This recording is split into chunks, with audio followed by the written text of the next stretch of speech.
everyone, Josh here with Exodus Network, bringing you another OUTERPLANE video, and today we have the latest news on the latest patch notes that are going to be coming very soon. So 6/27 Tuesday update notice. The action anime OUTERPLANE. Hello Masters, this is GM Proxon. Let's take a look at what we have in store for you in this week's update. Players will be able to experience this update in game following the maintenance on Tuesday, June 27th. We greatly appreciate the feedback from our masters, and we are continuously working hard to implement it. We will continue to strive to provide the best experience possible for your enjoyable adventures in OUTERPLANE. Please see below for more details. Hero skill balance adjustments. So we're getting some hero balance adjustments for looks like Eliza and Laplace. Okay, so Eliza. Now this might be a little bit hard for you guys and gals to read, so I will have, of course, as always, the link for this in the description below. So Eliza, it looks like skill effect for Bloody Roar. Before, passive effect increases allies' priority by 10% each time an enemy ends their turn while inflicted with bleeding. Attacks all enemies and has an 80% chance to inflict bleeding on the target for 2 turns, a 4-turn cooldown, and then we have the level ups 2 through 5. Let's see if there's any differences in those real quick. So level 2 looks like that's the same. Level 3 is the same.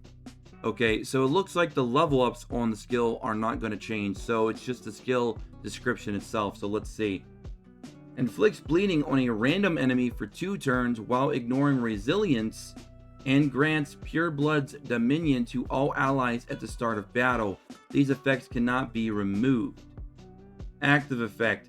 Attacks all enemies and has an 80% chance to inflict bleeding on the target for 2 turns. Okay, so it looks like they're removing the increases allies' priority by 10% each time an enemy ends their turn while inflicted with bleeding, with inflicts bleeding on a random enemy for 2 turns while ignoring the resilience, and grants Pure Blood's Dominion to all allies. Now, what is Pure Blood's Dominion? It doesn't say here. I'm not entirely sure what that is. Grants Pure Blood's Dominion to all allies at the start of battle. Okay, well, we're going to have to see what that is. Is that some kind of priority buff, a speed buff, an attack buff? You know, what is it? What is it exactly?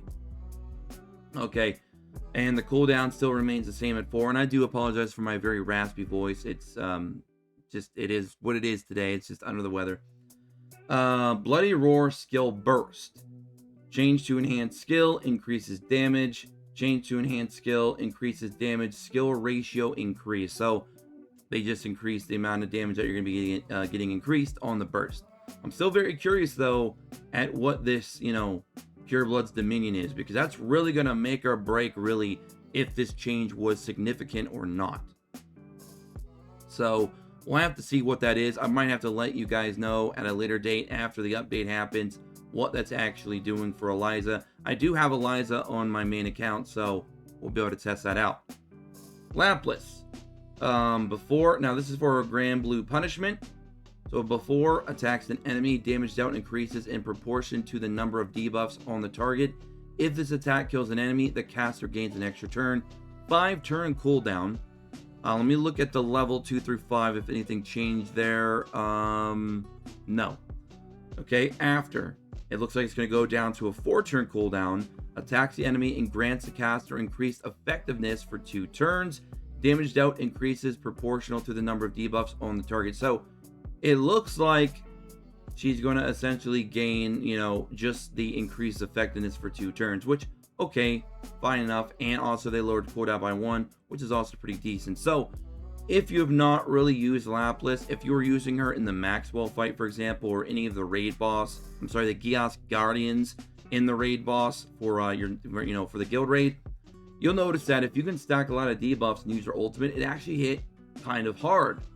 So the fact that it's now on a 4-turn cooldown instead of a 5, and now she also increases her effectiveness to get her other debuffs to land inside her kit, it's only going to help her be able to use that ultimate more effectively, which was already doing pretty decent damage, on top of the fact that her chain ability was also doing quite decent damage. So overall, not a bad change.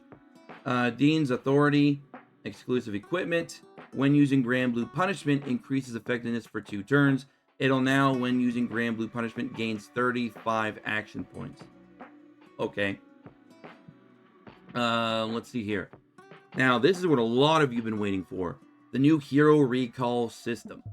A recall system is being introduced to allow players to reset the progress of their hero's growth. Players will be able to recall by using the button located below the UI to set your leader. This is going to be a huge feature for a lot of us out there, trust me, especially for getting some of those skill books back for heroes that we just don't, use very often, or we just feel are a bit disappointed in what they actually can do in the game. To recall a hero, players will need an exclusive resource called Time Rewinder. Okay. After the update, Time Rewinders will be sent to every master's in-game mailbox, allowing them to experience the recall system when recalling the chosen hero's level, upgrades, skill levels, and trust level. Trust level is huge because some exclusive equipments have been very, very disappointing. Will all be reset.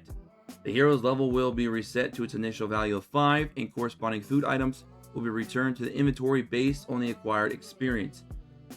The upgrade level will be reset to 1, and all previously consumed upgrade stones and gold will be returned. The levels of all 4 skills will return to 1, and the skill books and gold used for enhancement will be returned to the inventory. The trust level will be reset to level 1, and presents corresponding to the amount used to increase the trust level will be returned to the inventory. The refunded presents will be given back based on the preferred items of the selected hero. Exclusive equipment can be obtained again when the trust level of the selected hero reaches level 10.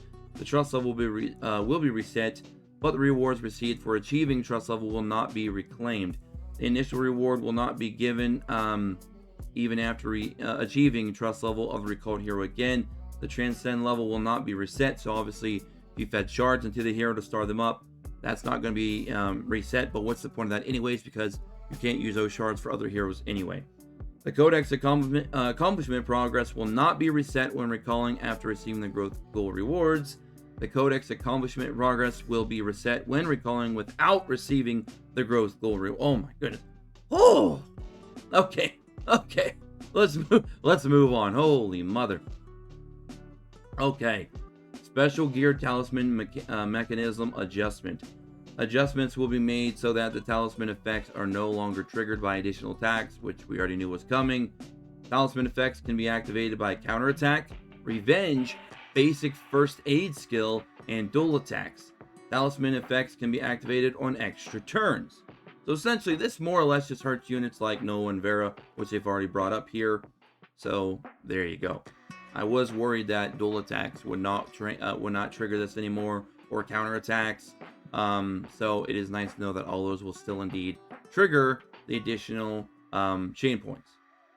Chain points generation according to element. So basically, just to kind of summarize, they're giving us more for running mono teams. So they're basically trying to encourage mono teams to get more chain points.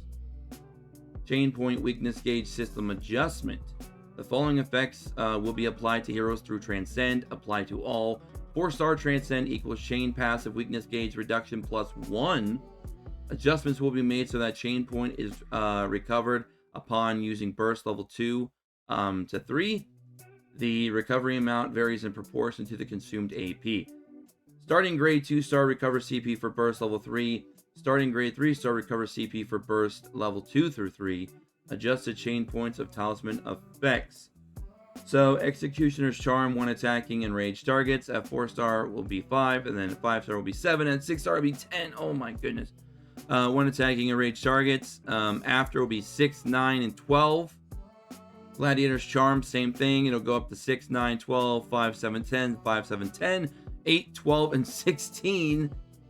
100% chance at the start of battle.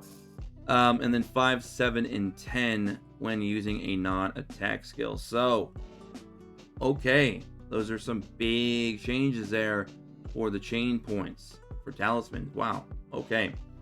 Arena League update. The arena will begin. The first arena season of Honor, will have a duration of 12 weeks. It will be followed by a preseason period that lasts for 3 weeks. Arena battles during the preseason period will not have the league features. Season starts after 7-3. Season ends and preseason starts before the 9:25 maintenance. Preseason ends on 10/2. During the arena season, players can earn additional rewards in the form of league medals and league points, in addition to the existing rewards by participating in arena battles, so more gems.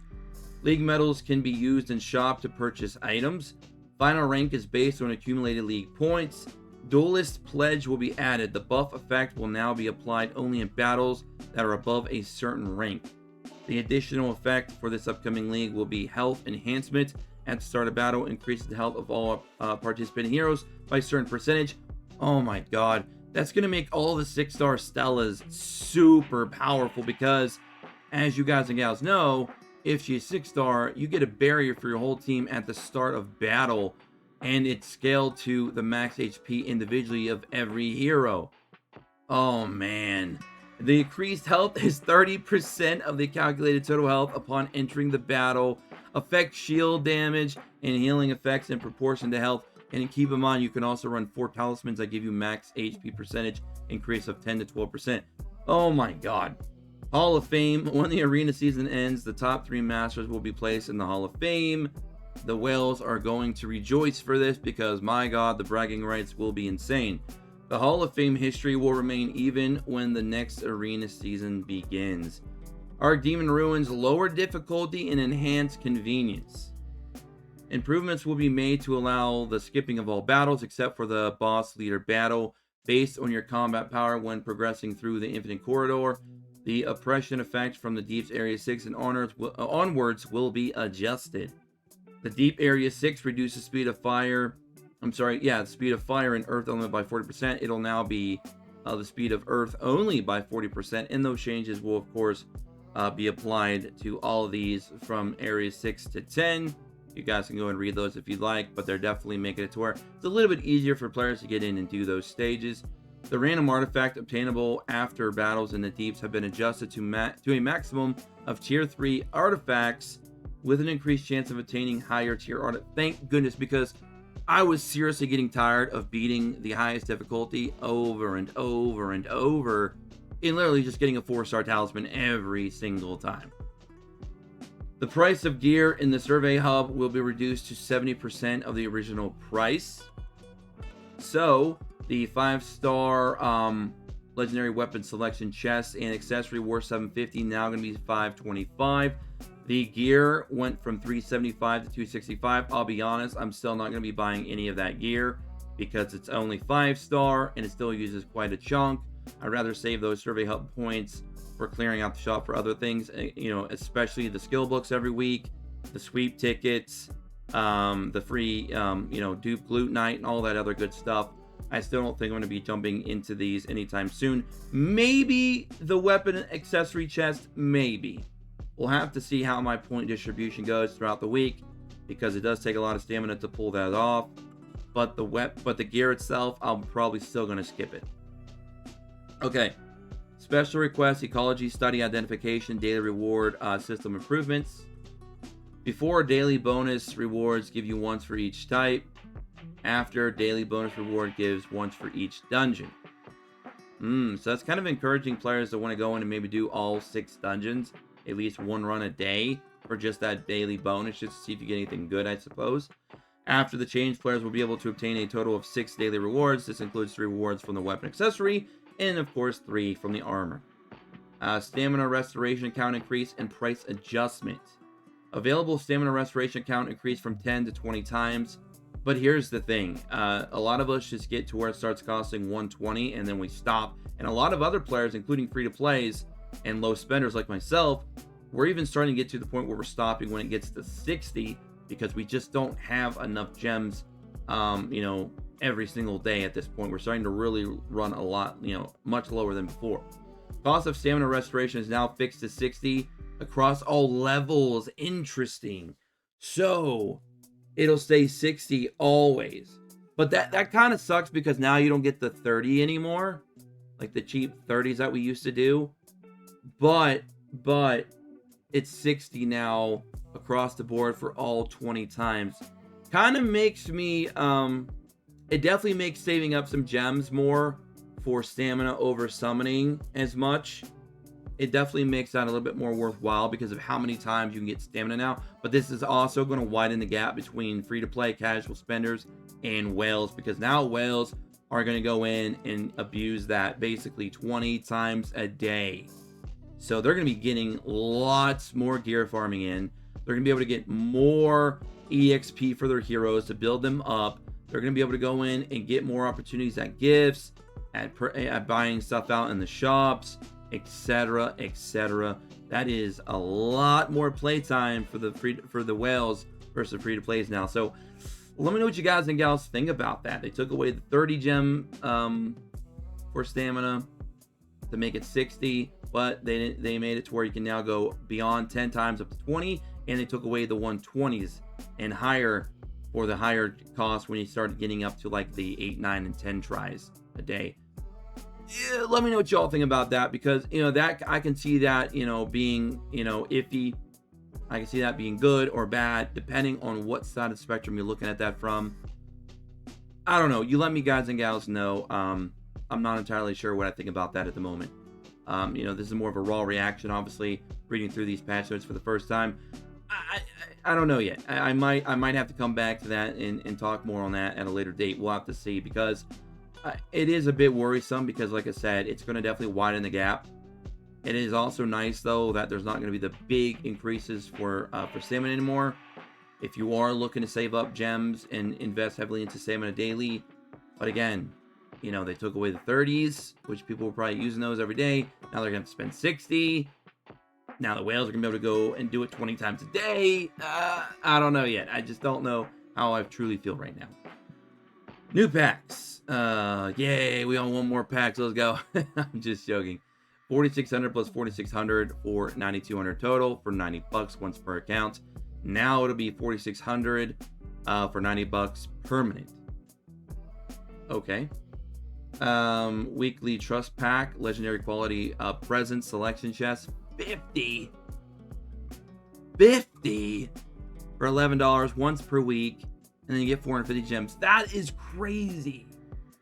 Weekly trust pack, legendary quality present selection chest, 50. That's minimum 50,000 EXP or more, depending if you're getting presents that your hero actually likes for the additional bonus EXP.